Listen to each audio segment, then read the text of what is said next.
একদিন এক মন্ত্রীর শখের কাঁঠাল গাছ থেকে দুটো কাঁঠাল চুরি হয়ে যায়, আর সেই কাঁঠালগুলো কে চুরি করেছে এই তথ্য বের করার জন্য শুরু হয় ইনভেস্টিগেশন। একদল পুলিশ দিন রাত এদিক ওদিক খোঁজাখুঁজি করেও কাঁঠালের কোনো হদিশ পায় না। এমনকি তারা বাচ্চা হারালে যেরকম পোস্টার লাগানো হয় তেমন পোস্টার লাগিয়ে কাঁঠালের খোঁজ শুরু করে। কিন্তু কি ছিল ওই কাঁঠালে, আর কেনই বা সামান্য একটা কাঁঠালের জন্য এত আয়োজন? তো এই গল্প শুরু হয় ভিনু নামে একটা ব্যক্তিকে দেখিয়ে। সে শহরের একজন নামকরা মাস্তান, তবে তার বুদ্ধি একদম হাঁটুর মাঝে।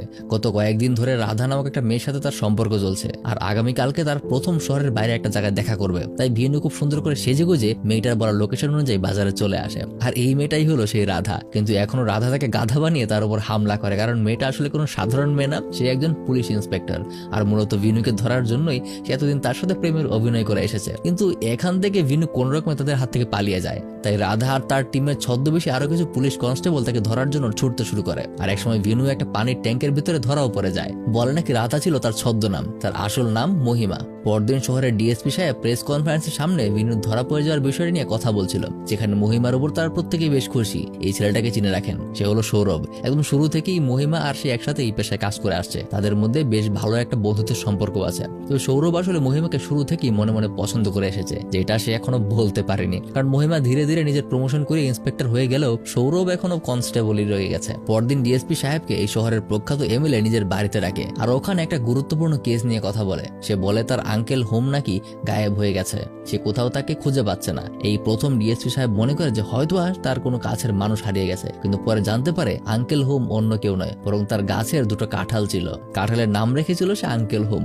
এখন কি আর করার, এমএলএ সাহেব যেহেতু বলেছে কেসটাকে তো গুরুত্ব দিতেই হবে, হোক সেটা কাঁঠাল অথবা কাঁঠালের বিচি। যার কারণে ডিএসপি সাহেব পরবর্তীতে এই কেসটা মহিমাকে বুঝিয়ে দেয়। যেহেতু মহিমা রিসেন্টলি বেশ ভালো কাজ করেছে, সেজন্য কাঁঠাল খোঁজার দায়িত্ব তাকিয়ে দেওয়া হয়। এখন মহিমা বুঝতে পারছে না যে কেন দুটো কাঁঠালের জন্য এমএলএ সাহেব এত পাগল হয়ে গেল। তখনই সেখানে আসল ঘটনা চলে আসে। মূলত আজ থেকে কিছুদিন আগে এমএলএর বাড়িতে এক বড় মাপের মন্ত্রী এসেছিল, যাকে এমএলএর বউ নাকি সেই কাঁঠালের বিশেষ আচার বানিয়ে দিয়েছিল, যেটা সেই মন্ত্রীরও খুব পছন্দ হয়েছিল। পাশাপাশি সেই মন্ত্রীর নাকি সিএম সাহেবের সাথে অনেক ভালো সম্পর্ক ছিল, তাই সে আমাদের এমএলএ বাবুকে কথা দিয়েছিল যে 1 কোটা কাঁঠালের আচার বানিয়ে তার বাড়িতে পাঠাতে পারে। তাহলে সেই সিএম সাহেব তার সাথে প্রমোশন নিয়ে কথা বলবে। কিন্তু রাত পার হলে ঠিক পরদিনই তার গাছ থেকে দুটো কাঁঠাল চুরি হয়ে যায়, আর এই জন্যই এখন তার কাঁঠাল খোঁজা নিয়ে এত তড়িঘড়ি। এখন এমএলএ সাহেবের মুখ থেকে এই ঘটনা শোনার পর মহিমা বাইরে সৌরভের সাথে বিষয়টি নিয়ে আলোচনা করে যে এখন তারা এই কাঁঠাল কিভাবে খুঁজে বের করবে। আবার ঠিক ওই সময়টাতে এমএলএর বাড়ির কোনো এক কোণা থেকে অনুজীবক একটা নিউজ রিপোর্টার খবর জোগাড় করার চেষ্টা করছিল,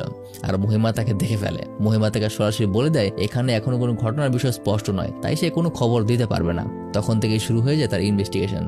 মহিলা প্রথমে এমএলএ সাহেবের বাড়িতে যত কাজের লোক ছিল তাদের প্রত্যেককে এক এক করে জিজ্ঞাসাবাদ করতে শুরু করে যে তারা কাঁঠাল চুরি করেছে কিনা। কিন্তু প্রত্যেকের একই কথা যে এই সামান্য কাঁঠাল চুরি করে তারা কি করবে। এখন আপনার মনে অবশ্যই প্রশ্ন থাকতে পারে এই কাঁঠালের বদলে অন্য দুটো কাঁঠাল নিয়ে গেলেই তো হয়। ঠিক একই প্রশ্ন মহিমা তার ডিএসপি সাহেবকেও বলেছিল। সেখানে জানা যায় এমএলএ সাহেবের ওই কাঁঠাল গাছটা কোনো সাধারণ গাছ না, ওটা বিশেষ এক প্রক্রিয়ায় ক্রস ওভার করে তৈরি করে একটা মালয়েশিয়ান গাছ ছিল। এটা এখন বর্তমানে কোথাও পাওয়া যায় না। এমনকি সেই গাছের কাঁঠালের স্বাদগুলো এতটা ইউনিক আর মজাদার ছিল যে এটা অন্য কোন কাঁঠাল দিলে আসলে হবে না। যা শোনার পর এখন মহিমারও কিছু করার থাকে না, তাই এমএলএ সাহেবের অনুমতি নিয়ে ওই কাঁঠালের নিখোঁজ হওয়ার অনেকগুলো পোস্টার তারা তৈরি করে এবং অ্যানাউন্স করে দেয় যে এই কাঁঠাল খুঁজে বের করতে পারবে তাকে এমএলএ সাহেবের পক্ষ থেকে 2 লাখ টাকা পুরস্কার দেওয়া হবে। সেদিন সৌরভের কাছে এক লোক তার মেয়ের মিসিং রিপোর্ট লেখাতে আসে। তার মেয়েকে সে 2 দিন ধরে খুঁজে পাচ্ছে না, কিন্তু সেখানে সৌরভ তাকে তেমন একটা গুরুত্ব দেয় না। সে বলে আপনার মেয়ে হয়তো অন্য কোনো ছেলের সাথে ভেগে গেছে, 2 দিন পর এমনিই খোঁজ পেয়ে যাবেন। এই বলে সে তাকে কিছুটা হেয় করে চলে যায়। এখন আপনাদের কি সেই নিউজ রিপোর্টার অনুজের কথা মনে আছে?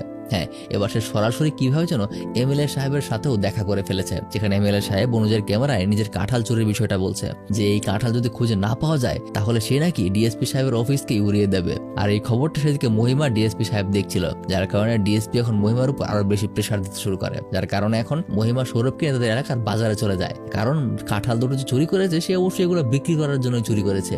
কিন্তু পুরো বাজার তল্লাশি করার পরেও তারা কোথাও ওই কাঁঠালের খোঁজ পায় না। তবে রাতের বেলা মহিমা যখন তার অফিসে ছিল তখন সেখানে আজকে সকালে সৌরভের কাছে আসা ওই লোকটা আসে, যে মহিমার কাছে নিজের মেয়ের মিসিং রিপোর্ট লেখাতে আসে। এই মহিমা তাকে অনেক কিছু জিজ্ঞাসা করে। একসময় সে জানতে পারে যে এই লোকটা নাকি এমএলএ সাহেবের বাড়ির বাগান দেখাশোনা করত।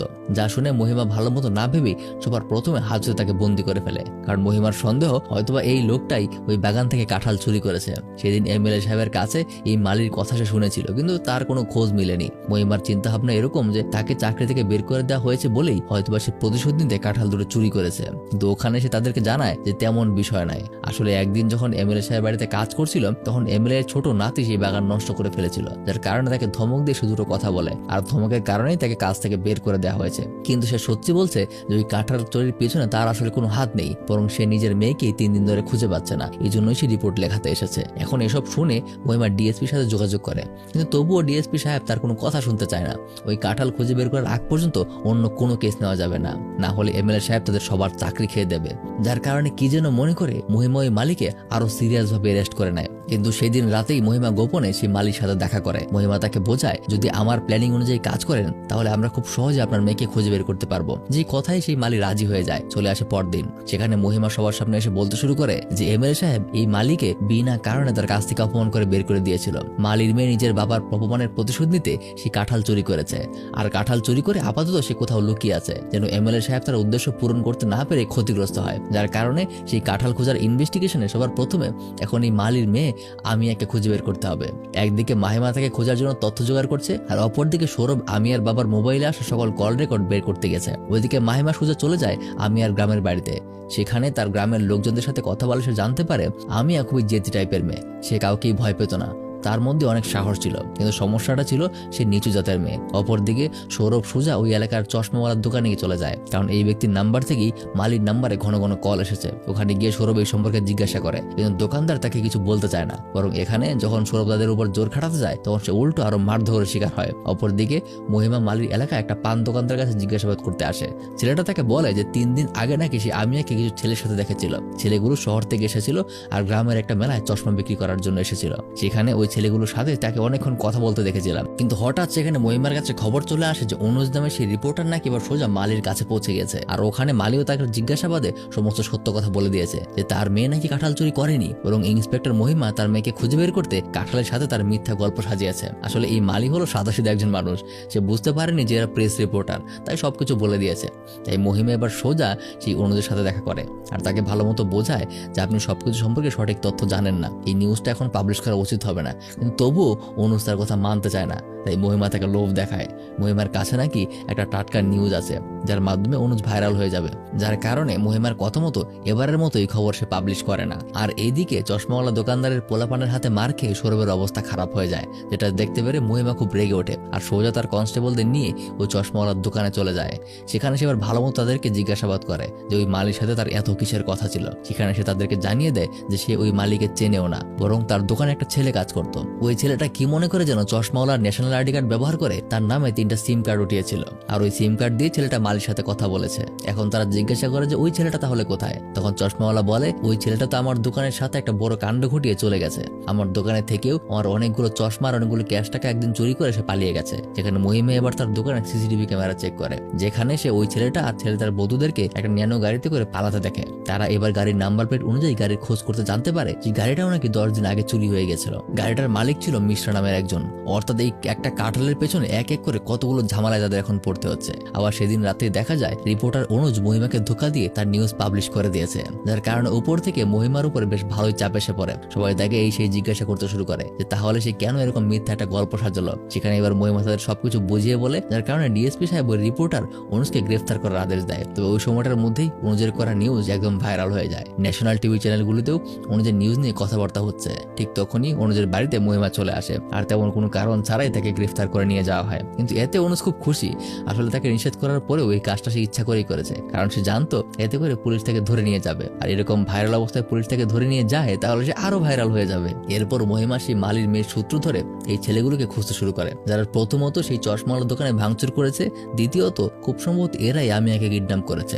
কারণ সেই পানওয়ালার কথা অনুযায়ী আমিয়া 4 দিন আগে কিডন্যাপের আগ মুহূর্তে এমনই একজন চশমা পরা ছেলেদের সাথে কথা বলছিল। আর অপরদিকে সত্যি সত্যি আমরা দেখতে পাই ওই মালির মেয়ে আমিয়াকে ওই বখাটে ছেলেগুলোই কিডন্যাপ করেছে। কারণ যেহেতু মেয়ের বাবার টাকা পয়সা নেই, তার মানে মেয়েকে খোঁজার জন্য সে ব্যবস্থা নিতে পারবে না। আর দ্বিতীয়ত এই মেয়েটাকে তারা একটা বিশেষ লোকের কাছে নিয়ে যেতে চায়, যে এরকম নিচু জাতের মেয়েদেরকে বিদেশে পাচার করে দেওয়ার ব্যবসা করে, ওখান থেকেও তাদের হাতে টাকা আসবে। অপরদিকে মহিমা একের পর এক সূত্র ধরে অবশেষে পেট্রোল পাম্পে এসে পৌঁছায়। আর এতক্ষণ পাওয়া তথ্য অনুযায়ী ছেলেগুলো এই হাইওয়ে ধরেই হয়তো শহরের দিকে গিয়েছে। আর সেখানে ওই পেট্রোল পাম্পের সিসিটিভি ক্যামেরা থেকে সত্যি সত্যি ওই গাড়িটার সাথে ছেলেগুলো ছেলেগুলোকে দেখা যায়। আর সেই সূত্র ধরেই মহিমা আরো সামনে গিয়ে একটা হোটেলে জিজ্ঞাসাবাদ করে যে এখানে কি একদল ছেলে এসেছিল যারা খাওয়া দাওয়া করেছে, আর তার এমন চিন্তা ভাবনা হওয়া স্বাভাবিক, কারণ একটু আগে একটা জায়গায় কিছু সূত্র পেয়েছে যেখানে ওখানকার পড়ে থাকা খাবার দাবার দেখেই সেই হোটেলে এসেছে। লোকটা বলে যে হ্যাঁ এসেছিল, কিন্তু তারা যখন জিজ্ঞাসা করে যে ছেলেগুলো কোথায় গিয়েছে তখন সে কিছু বলতে পারে না। তবে সে জানায় যে ছেলেগুলো সম্ভবত শহরের দিকে গিয়েছে। তাছাড়াও যে চশমাওয়ালার কাছ থেকে মহিমা জানতে পেরেছিল যে ওই ছেলেটা নাকি মাঝে মধ্যেই তার দোকানে এক বিশেষ ধরনের জিলাপি নিয়ে আসতো। এখন এই লোকটার কাছে ওই বিশেষ জিলাপিটা সম্পর্কে জিজ্ঞাসা করলে লোকটা জিলাপিটা চিনতে পারে, কারণ এই ধরনের জিলাপি শুধুমাত্র শহরের একটা লোকই তৈরি করে। তাই লোকটাও তাদেরকে ওই লোকের ঠিকানা দিয়ে দেয়। আর এইদিকে ওই ছেলেগুলো আমি আগে একটা লোকের কাছে বিক্রি করতে আসে। হ্যাঁ, এই লোকটাই আসলে সেই জিলাপিওয়ালা। সেই লোকটার কাছেই আমি আগে তারা 15,000 টাকায় বিক্রি করে দেয়। কিন্তু ঠিক তখনই মহিমা তার সকল সূত্র ধরে ওখানে চলে আসে। মহিমাদের সাথেও সেই মিশ্রা সাহেবও ছিল, যার গাড়ি চুরি হয়েছিল। সে নিজের গাড়ি থেকে খুব খুশি হয়ে যায়। আর উপরে ছাদে মহিমাদের সাথে ওখানকার লোকদের লড়াই হচ্ছিল। লড়াই চলতে চলতে একসময় সেই জিলাপিওয়ালা একটু বেশি উত্তেজিত হয়ে যায় আর মহিমার উপর আক্রমণ করতে গিয়ে সে ধপাস করে ছাদ থেকে পড়ে যায় আর সোজা সেই মিশ্রা সাহেবের গাড়ির উপর গিয়ে পড়ে। এতদিন পর নিজের গাড়িটাকে খুঁজে পেলেও সে আস্তভাবে খুঁজে পেল না। এরপর এই কিডন্যাপিং আর মেয়েদের পাচার চক্রে তাদের সকলকে গ্রেফতার করে নেওয়া হয়। আর পরবর্তীতে এই কেসটা সোজা কোর্টে চলে যায়, যেখানে মহিমার উপর আঙুল তোলা হয়। আর যাই হোক, সে কেন এই মিথ্যা ঘটনা সাজালো যে ওই কাঁঠাল ওই মেয়েটা চুরি করেছে, সেখানে মহিমা তাদেরকে জানায় যে আমি স্বীকার করছি যে আমি মিথ্যা বলেছি, কারণ ওই সময়টাতে শুধুমাত্র 2টা কাঁঠালের পেছনে লেগে থাকা আমার পক্ষে সম্ভব ছিল না, বরং একটা মেয়েকে খুঁজে বের করা ছিল আমার জন্য বেশি ইম্পর্টেন্ট। তাই কেউ যেন আমার উপর আঙ্গুল তুলতে না পারে, তাই এটাকে মিথ্যাভাবে আমি সাজিয়েছি। যার কারণে আদালত আইনের বিরুদ্ধে যাওয়া সত্ত্বেও মহিমাকে আসলে ধন্যবাদ জানায়। মহিমা যখন বাইরে বের হয় তখন অনুজ তার কাছে এসে তাকেও ধন্যবাদ জানায়, কারণ মহিমার তাকে অ্যারেস্ট করার কারণে আজকে সে ভাইরাল হয়ে গেছে। আর মাঝখান দিয়ে এই ঘটনায় মহিমার সুপারিশের কারণে সৌরভের প্রমোশন হয়ে যায়। এখন সৌরভও মহিমার মতো একজন ইন্সপেক্টর। এখন গল্পের শুরুতেই তো আমরা জানতে পেরেছিলাম যে সৌরভ মহিমাকে পছন্দ করে, কিন্তু যেহেতু মহিমা তার থেকে অনেক উপরের সেক্টর অফিসার, তাই কিছু বলতে পারছিল না। এখন যেহেতু সৌরভ নিজেও মহিমার মতো একজন ইন্সপেক্টর হয়ে গেছে, তাই এখন সে ভাবে যে প্রপোজালটা করেই ফেলা যাক। কিন্তু ঠিক তখনই মহিমার মোবাইলে ডিএসপি সাহেবের কল চলে আসে। তাকে সে জানায় যে তার নাকি অন্য এক জায়গায় ট্রান্সফার হয়ে গেছে, আর এখন থেকে মহিমা হলো তাদের এলাকার ডিএসপি। অর্থাৎ ঘটনায় এখন মহিমা সামান্য ইন্সপেক্টর থেকে ডিএসপি হয়ে গেছে। অর্থাৎ ঘুরে ফিরে আবারও একই রকম হয়ে গেল। আবারও সৌরভ আসলে মহিমা জুনিয়রই থেকে গেল। বেচারা সৌরভের জন্য খারাপই লাগছে, প্রপোজালটা করতেই পারতো, বাট করতে করতে আবার প্রমোশনটা হয়ে গেল। আর একটা বিষয়, এখন হয়তো মনে মনে ভাবছেন যে তাহলে কাঁঠালগুলোর কি হলো? কাঁঠালগুলোর খবর তো এখনো জানি না। কাঁঠাল চোরগুলো আসলে কোথায়? এই যে দেখুন, এরাই হলো সেই কাঁঠাল চোর। আসলে এরাই কাঁঠালটা নিয়ে গিয়েছিল। যাই হোক, এতক্ষণ ধন্যবাদ গল্পটা এতক্ষণ ধরে শোনার জন্য। এতক্ষণ আমাদের সাথে ছিলাম আমি মারুফ, আর দেখা হবে পরবর্তী আরেকটা ভিডিওতে। টাটা।